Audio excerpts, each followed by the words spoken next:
St Mary's played host to Kelvin Davis's Testimonial on Tuesday evening, as a current Southampton XI took on a side made up primarily of players who featured in the back-to-back promotions. That team was managed by Nigel Adkins and included ex-players such as Ricky Lambert, Danny Butterfield and Dean Hammond. The game itself got off to a flying start, with Kelvin Davis able to shoot from kick-off and give the promotion 11 an early lead before the PA announcer had even finished reading the teams out. And with Crystal Palace playing in the FA Cup final this weekend, Jason Puncheon made way after 5 minutes for Lee Holmes and was given a parting gift on the way off. Southampton drew level soon after. A through ball found Graziano Pella, who struck low past Kelvin Davis. That made it 1-1 with 11 minutes played.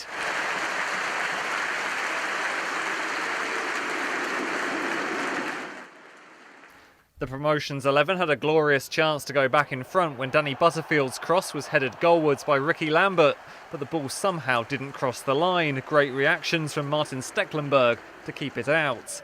Instead, it was Saints who got their noses in front. Beating the offside trap was Charlie Austin from Oriol Romeu's pass, and he rounded Kelvin Davis and tapped into the net to make it 2-1. That lead lasted only a couple of minutes. Danny Butterfield played one of his trademark crosses from deep onto the head of Ricky Lambert, who unselfishly knocked back to Lee Holmes to score from close range. Terrific knockback from Saints number 7, and the goal scored by the current Exeter City man for 2-2. And after Kelvin Davis made a couple of good saves to stop Ronald Koeman's side from retaking the lead, it was that man again, Lee Holmes, who stole centre stage with possibly the best goal of the night, curling a fantastic strike in off the post. But the scores were back level again before half-time. A ball from Dusan Tadic into Charlie Austin, who scored his second of the game. That made it 3-3, but there was a great chance for the promotions 11 to retake the lead when Radi Jaidi's header was well saved by Martin Stecklenburg. Both sides made changes at half-time, with Kelvin Davis getting a bit of a breather. Chris Perry, Lee Barnard and Jonathan Fort amongst those who joined the action for the promotions 11. But it was a substitute for the Saints that made the impact, with Harrison Reed striking from the edge of the box past Bartosz Białkowski to make the score 4-3. And with 15 minutes to go, Shane Long added a fifth for Ronald Koeman's side with a fantastic low strike.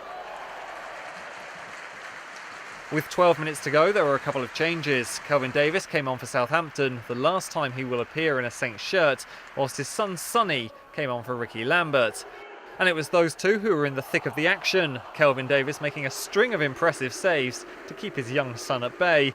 The crowd were beginning to think that perhaps Sonny wouldn't get his goal, especially when he hit the crossbar from the penalty spot, but thankfully a suspiciously clumsy challenge from Cuco Martina allowed him another chance to net from 12 yards, and this time he did into the corner.